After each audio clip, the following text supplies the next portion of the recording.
Şaban ayı Rəcəb və Ramazan ayı arasında olan bir ay.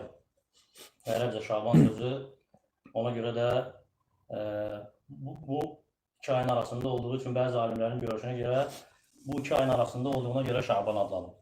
Şəb sözündən olduğuna görə.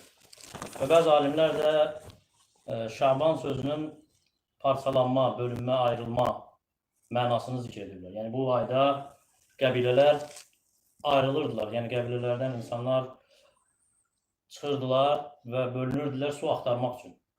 Su axtarmaq üçün mağaralara və ya şəhərdən kənar ətraflara. Və bəzi alimlər də buyurub ki, bu ay, yəni bu aydan əvvəlki ay Rəcəb ayı haram ayı olduğu üçün bu ayda cahiliyyə dövründə ərəblər müharibə etmirdilər. Və elə bu ay qutaran kimi sanki çıxırdılar, ayrılırdılar bu aydan və döyüşlərə başlayırdılar. Bəzi alimlərin görüşü də budur. Və bəzi alimlər zikr edib ki, bu ayda xeyir ayrılır. Yəni çoxlu xeyir ayrılır deyə bu ayın adı ona görə Şaban adlanır.